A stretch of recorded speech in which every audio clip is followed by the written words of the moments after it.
The text message from my sister Victoria arrived on a Wednesday afternoon, 3 days before Easter. Hey Emma. About Sunday's brunch at Mom and Dad's. Maybe skip this year? Derek just made VP at Silvercrest Capital. The partners will be there. Your situation would be awkward. You understand. I stared at my phone screen in my corner office on the 47th floor of the Pinnacle Tower. Through the glass walls I could see my team of 83 employees working across the fintech startup I'd founded 6 years ago. The company that had just closed a $180 million Series C funding round. The company that Forbes had called the most disruptive force in institutional investment technology. My situation. I typed back, okay. Victoria didn't know what I did. None of them did. When I'd left home at 22 with my computer science degree and $3,000 in savings, my family had written me off as the failure. The one who couldn't handle real pressure. The one who'd chosen some tech thing, instead of following Dad into commercial real estate or Victoria into wealth management like respectable people. If you've ever been dismissed by family who had no idea what you'd actually accomplished, leave a comment. You're not alone in this. For 6 years I'd let them believe whatever they wanted. When they asked about my job at family gatherings I'd say, software development, and change the subject. When Victoria bragged about her analyst position at Morgan Stanley, I'd congratulate her. When Dad talked about his commercial properties I'd nod politely. I wasn't hiding exactly. I was building. And I'd learned early that family who'd never believed in you wouldn't suddenly start just because you proved them wrong. They'd just find new reasons to dismiss you. My company, Quantum Financial Systems, had revolutionized how institutional investors managed algorithmic trading. Our AI-driven platform processed $4.2 billion in daily transactions across 47 countries. We'd landed contracts with 3 of the top 10 global investment firms. The company's current valuation, $680 million. But to my family I was still Emma who does computer stuff. The backstory went deeper than they knew. I was 12 when I realized I was different from Victoria. She was the golden child, beautiful, charming, following every rule. I was the quiet one with the books, the one who preferred coding to social events, the one who asked too many questions about why things worked the way they did.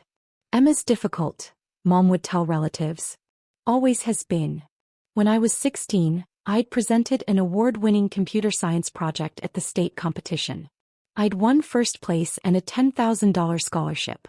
Victoria had driven me there, spent the whole event on her phone, and on the drive home said, "It's kind of sad how you need these little tech trophies to feel special." Dad hadn't come to the competition at all. Real business happens in boardrooms, not computer labs, he told me. I'd gone to State University on scholarships, not because I couldn't afford better, but because they had the strongest computer science program in the region. I'd graduated summa cum laude at 21. My parents came to graduation but left before the departmental awards ceremony where I received the Outstanding CS Graduate Award. "We have a dinner reservation," Mom had explained. "Victoria's boyfriend is in town." After graduation I'd worked at a major investment bank for exactly 14 months. Long enough to understand how their trading systems worked. Long enough to realize I could build something better. Long enough to see the massive inefficiencies in how institutional money moved. I'd quit on a Tuesday, told my parents on Wednesday, and listened to Dad's 40-minute speech about throwing away stability and disappointing everyone. "You're making a huge mistake," Victoria had said. "But that's typical Emma. Always thinking you know better than everyone else." I'd started Quantum Financial Systems in my 600-square-foot apartment with 2 co-founders from my university days, Marcus and Priya. Both had believed in the vision when I'd pitched it over coffee. Both had families who'd supported their risk-taking.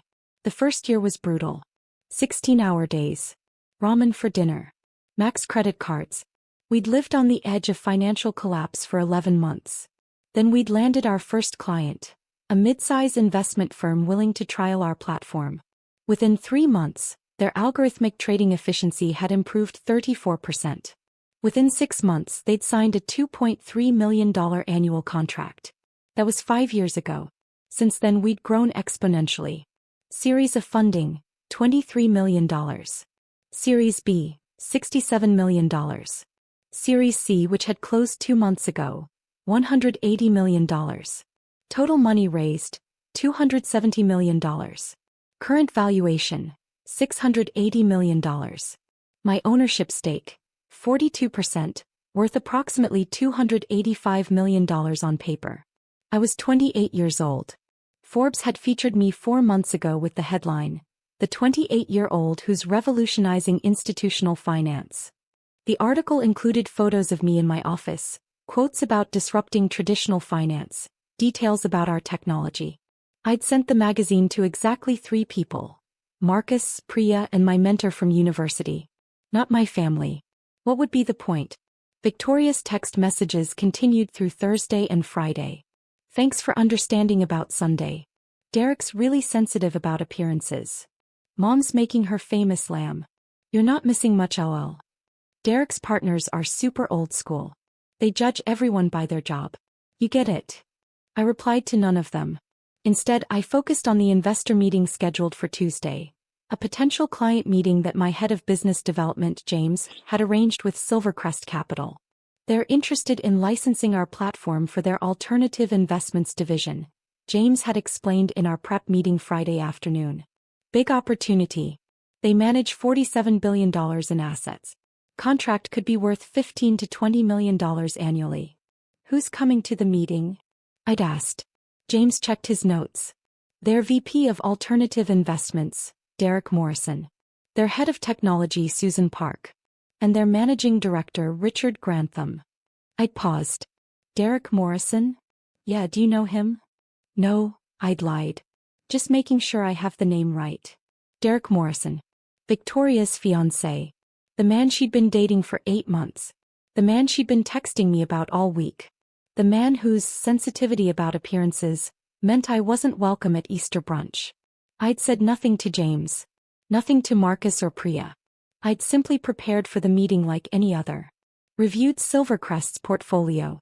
Analyzed their current technology stack. Prepared presentation materials showing exactly how our AI-driven platform could optimize their alternative investment strategies. I wasn't hiding anymore. I was watching.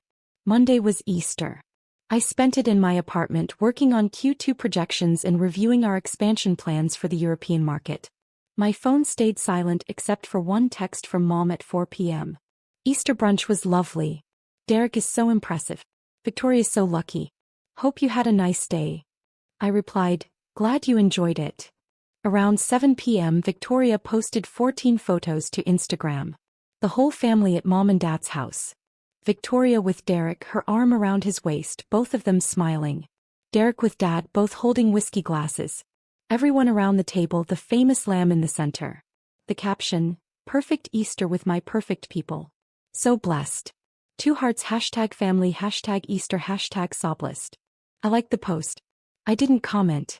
Tuesday morning I arrived at the office at 7:30 a.m. The Silvercrest meeting was scheduled for 10 a.m. in our main conference room, the one with floor-to-ceiling windows overlooking the city, the one with our technology demos set up on 3 large screens. At 9:45 I was in my corner office reviewing final notes when James knocked. "They're early," he said. "Just arrived. Security's bringing them up." "Perfect," I said, standing and smoothing my Tom Ford suit, the navy one I'd bought last month for investor meetings. "Let's make them comfortable." I walked with James to the reception area. Through the glass doors I could see 3 people signing in with security. An older man in his 60s, an Asian woman in her 40s, and Derek Morrison. He looked exactly like his Instagram photos. Tall, athletic build, expensive suit, confident posture. The man who worked in finance. The man who was too good to have his fiancée's sister at Easter brunch. The man whose partners were super old school about judging people by their jobs. Security cleared them through. Richard Grantham stepped forward first, extending his hand to James. Richard Grantham, managing director at Silvercrest. "Thanks for having us." James shook his hand. James Chin, head of business development. "Welcome to Quantum Financial Systems. This is our founder and CEO." Derek's eyes found me at exactly that moment. I watched the recognition hit him. Watched his confident expression fracture into confusion. Watched him look from me to the reception desk behind me, where our company name was displayed in 6-foot steel letters. Watched him look back at me. "Emma Chin," I said, extending my hand to Richard Grantham. Founder and CEO. Welcome. Grantham shook my hand warmly. Miss Chen, Richard. Please call me Richard. I've been following your company's growth. Impressive work. Thank you. We're excited about this meeting. I turned to Susan Park, shook her hand. Miss Park. Susan, please. Looking forward to seeing the platform. Then I turned to Derek. Extended my hand. Smiled politely. Mr. Morrison. He shook my hand mechanically. His palm was sweating. Emma. I didn't realize that I work here. I kept my voice professionally pleasant. Yes. I founded Quantum about 6 years ago. Shall we head to the conference room? I think you'll be interested in what we've built. I turned and walked toward the conference room. Behind me, I heard Richard say to Derek, "You've met Emma before?" Derek's response was strangled. "She's my fiancé's sister." The conference room seated 12 around a modern table. I took my seat at the head. James sat to my right with our Chief Technology Officer Priya to my left. The Silvercrest team sat opposite. Derek hadn't stopped staring at me. I could feel his eyes every time I spoke, every time I moved. Susan and Richard were focused, professional, asking smart questions. Derek was spiraling. I opened the presentation. Silvercrest Capital manages $47 billion in assets, with approximately $8 billion in alternative investments. Your current algorithmic trading infrastructure processes about 2,400 transactions daily with an average lag time of 1.7 seconds.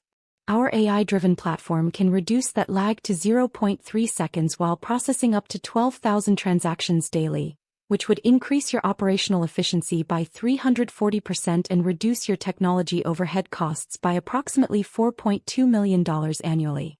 I clicked to the next slide. We currently serve 34 institutional clients including Baxton Group, Meridian Capital and Fortress Investments.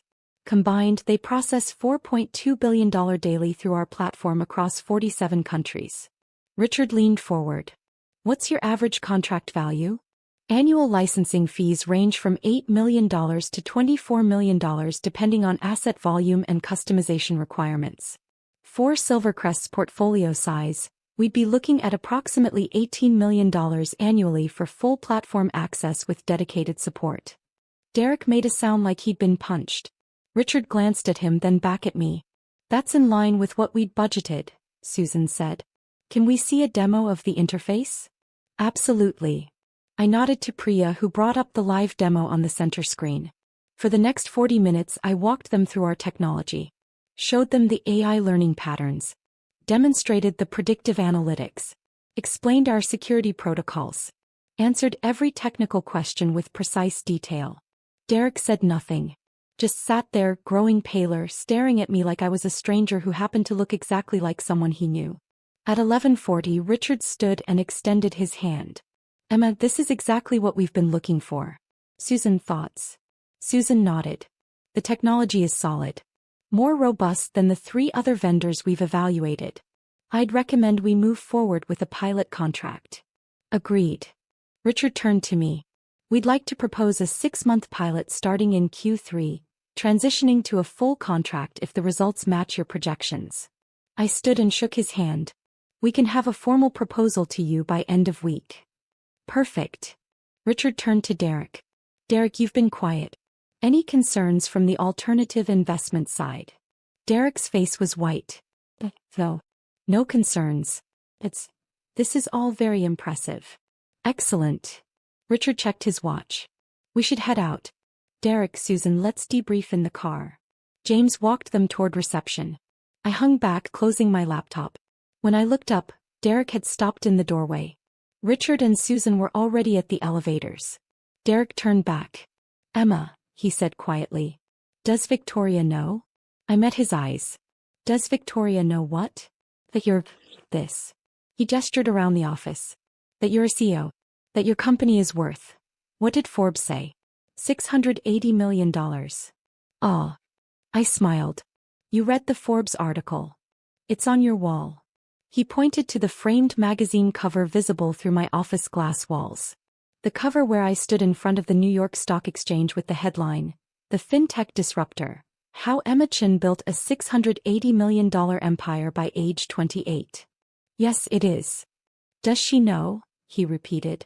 Victoria knows I work in software development. She's never asked for details. Neither has anyone in my family. Why would I volunteer information that doesn't interest them? She said you.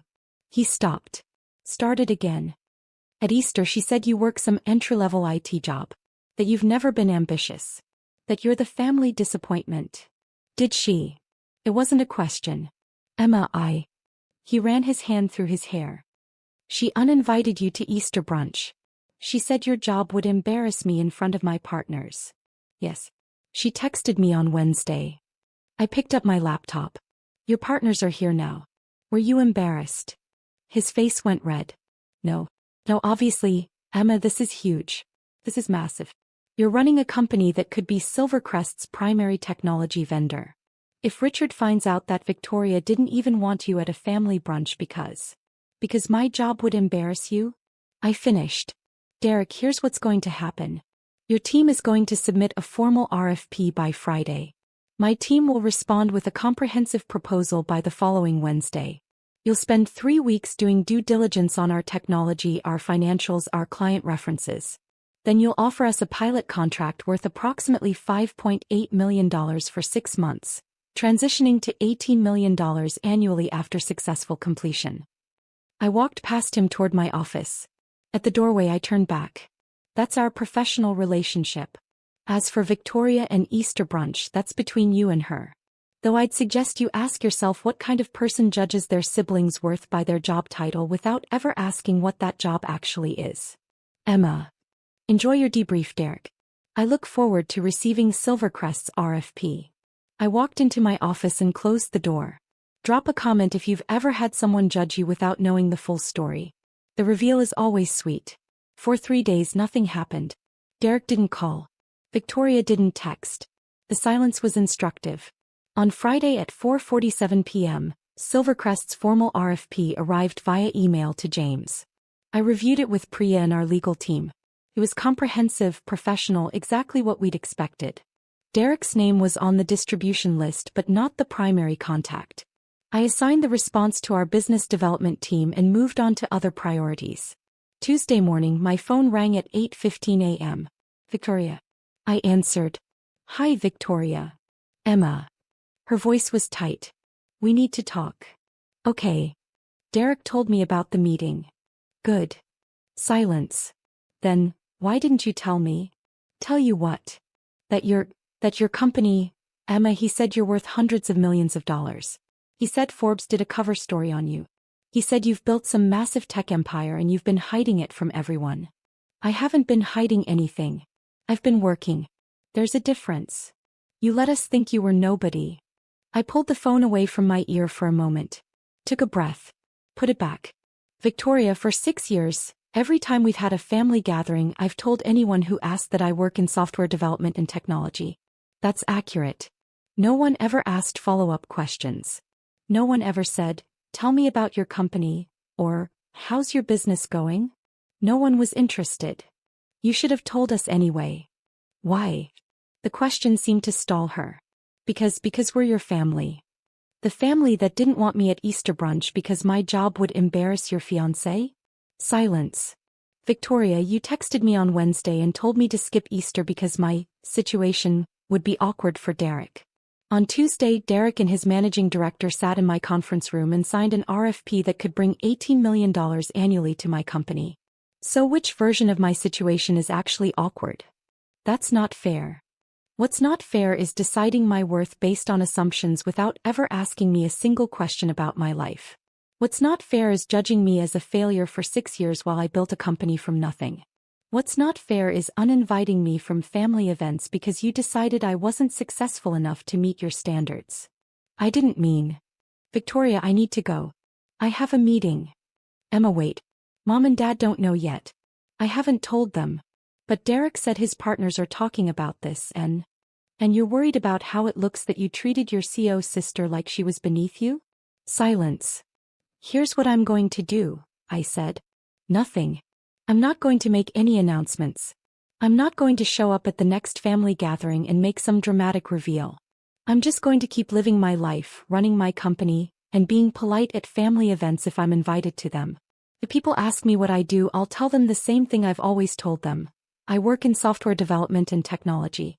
If they want to know more, they can ask more. But Derek is going to complete his due diligence on my company. His team is going to recommend moving forward with a pilot contract. And either he'll explain to you why judging people by their job titles is problematic or he won't. That's between you two. Emma. I have to go, Victoria. Goodbye. I hung up. The messages started within hours. Mom called at 10 a.m. I didn't answer. She left a voicemail. Emma, Victoria told me something absolutely shocking. Call me immediately. This is your mother. Dad called at noon. I didn't answer. His voicemail. Emma-chan, call me back. We need to discuss this situation. Victoria texted at 2 p.m. Mom and Dad are freaking out. Why aren't you answering their calls? I replied, I'm working. Victoria, this is serious. Me, yes. Running a $680 million company is very serious. Requires focus. Victoria, don't be like this. I didn't respond. At 4 p.m., Marcus knocked on my office door. Your dad is in reception. I looked up from my laptop. Excuse me. Your dad says he needs to see you. Security doesn't want to turn him away without your approval. I sat back in my chair. Considered. Then nodded. Send him back. 2 minutes later, Dad walked into my office. He stopped 3 feet inside the door, staring at the space. The floor-to-ceiling windows, the modern furniture, the framed Forbes cover on the wall, the view of the city from 47 floors up. Emma, he said. Hi, Dad. Would you like to sit? He sat heavily in one of my visitor chairs.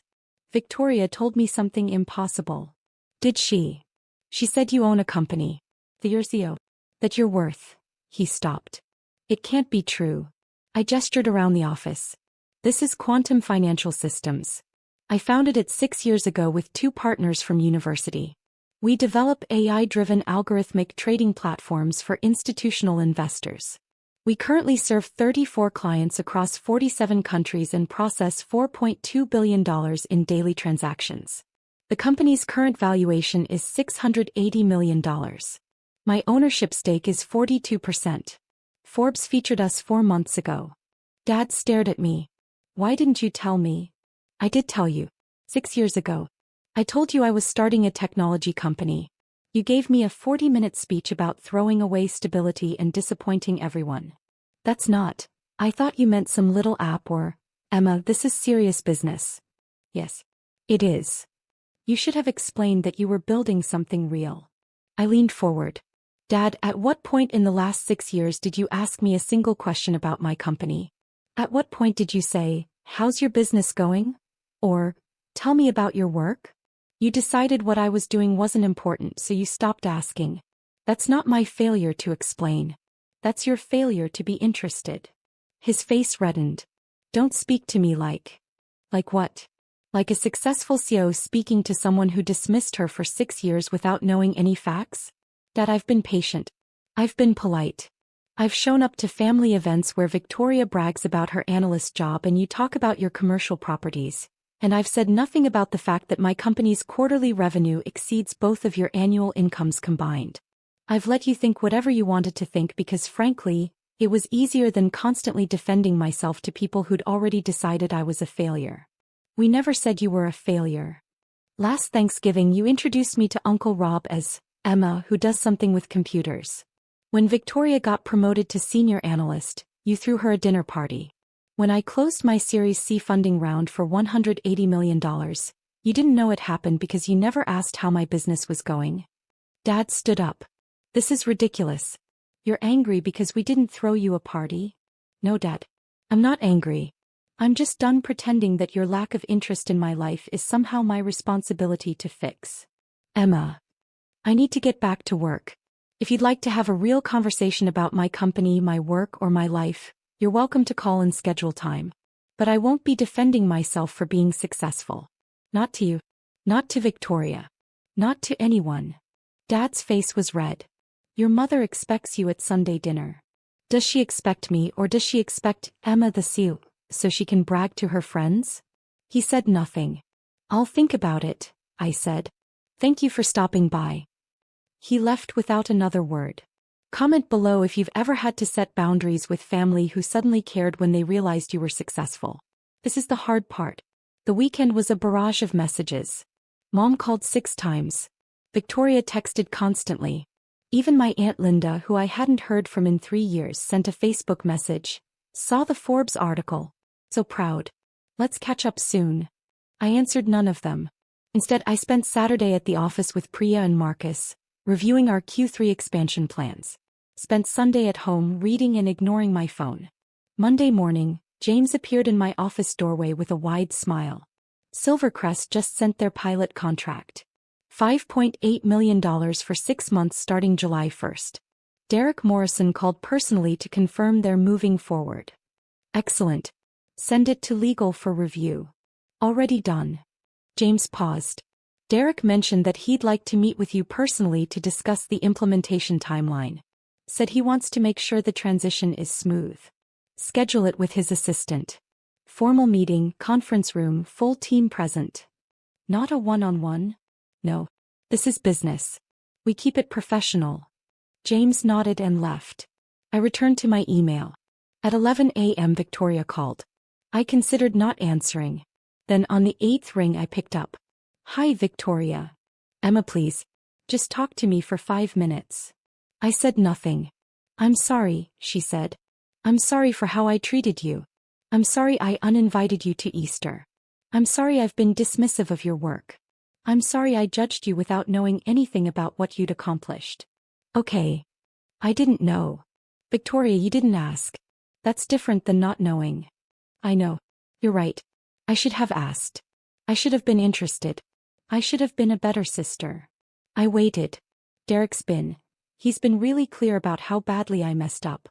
He said what I did was unforgivable. He said it reflected poorly on both of us that I treated my own sister like she was beneath me. He said his partners are asking questions about why I didn't even know what my sister did for a living. Victoria, are you apologizing because you're sorry, or because it's affecting your relationship with Derek? Long silence. Both, she finally said. Is that terrible? It's honest. I sighed. Look, I accept your apology. But I need you to understand something. I didn't build this company to prove anything to you or mom or dad. I built it because I saw a problem in institutional finance and I knew I could solve it.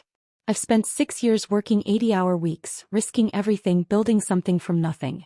And I did it without your support or encouragement or interest. So when you say you're sorry for not knowing, what you're really saying is you're sorry you got caught not caring.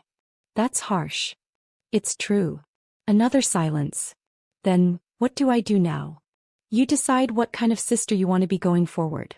You can be the person who cares about me because my company is successful and dating your fiancé's firm. Or you can be the person who cares about me regardless of what I do or don't accomplish professionally. But you can't be both. And I'm not going to help you figure out which one you choose. Emma. I have a meeting, Victoria. Take care. I hung up. The Silvercrest pilot contract launched in July. By August, their algorithmic trading efficiency had improved 38%. By September, Derek was presenting our results to Silvercrest's board of directors with a recommendation to convert to a full annual contract. My family situation evolved slowly. Mom called once a week, not to ask about my company but to have actual conversations. She'd started asking about my life, my friends, whether I was dating anyone. It was awkward at first, but it felt genuine. Dad had shown up to my office one more time in August with a request. Would you teach me about your technology? I want to understand what you've built. I'd said yes. We'd met for coffee twice and I'd explained algorithmic trading in terms he could understand. He'd listened. Asked questions. At the end of the second meeting he'd said, I wish I'd done this 6 years ago. Me too, I'd replied. Victoria was more complicated. She'd invited me to 3 events since our phone call. I'd declined 2 and attended one, a birthday dinner for Derek. She'd introduced me as my sister Emma, who founded Quantum Financial Systems. It felt performative, but it was a start. The real change came in October. Derek and Victoria had their engagement party at Silvercrest's private club, the same venue where they'd planned Easter brunch. This time I was invited. Not just invited, Victoria had texted, please come. I know you're busy, but it would mean everything to me. I'd almost said no. Then I'd thought about what Marcus had said when I told him about it. You've already won, Emma. Everything else is just showing up. So I'd shown up. The party was exactly what I'd expected. 150 people, champagne, excessive flowers, everyone in expensive clothes talking about finance and real estate and who was getting promoted where. I'd arrived at 7 p.m. wearing a black Saint Laurent dress. Victoria had spotted me immediately and rushed over. You came, she'd said, and for the first time in years she'd hugged me like she meant it. Congratulations, I'd said. Both of you. Derek had joined us, extending his hand formally. Emma. Thank you for coming.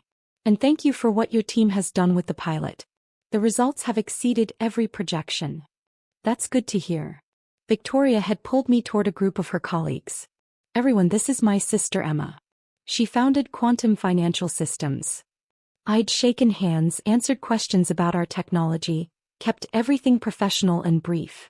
After 20 minutes, I'd excused myself to get a drink. At the bar, Richard Grantham had appeared beside me. Emma, he'd said. I wanted to tell you personally. The board approved the full contract this morning. $18 million annually, 3-year term, option to expand. Derek's presenting the final paperwork to your team on Wednesday. That's excellent news, Richard. Thank you. Thank you. You've built something remarkable. He'd raised his glass. To disruption. I'd clinked glasses with him. To solving real problems. I'd stayed at the party for exactly 2 hours. On my way out, Victoria had caught me at the door. Thank you for coming, she'd said. Really. It meant a lot. You're welcome. Emma, I'm trying. I know I have a long way to go, but I'm trying to be better. I'd looked at my sister, really looked at her. Seen the effort behind the words. Seen the person who'd spent 6 years being the favorite, learning what it felt like to realize she'd been wrong about something important. I know, I'd said. Keep trying. Final question for everyone watching. Have you ever been underestimated by people who should have known better? Drop a comment with your story. And if this resonated with you, consider subscribing. We post stories like this every week about people who were dismissed, who built something amazing anyway, and who got the last word. Thanks for watching. Today, Quantum Financial Systems employs 127 people and serves 52 institutional clients across 63 countries. Our annual revenue is $94 million. The company's valuation has reached $890 million. We're planning our Series D funding round for next year, which will likely take us past the $1 billion mark. My family knows what I do now. Most of them have tried, in their own ways, to rebuild relationships that were damaged by years of dismissal. Some are more genuine than others. Mom asks about my work and actually listens. Dad has attended 2 industry events where I was speaking. Victoria texts me about things other than her own life. It's not perfect.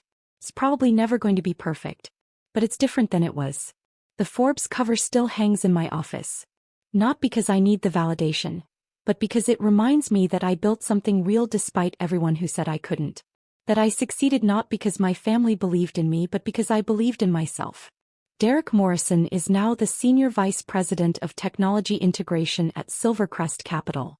His primary responsibility is overseeing Silvercrest's partnership with Quantum Financial Systems. We have monthly strategy meetings.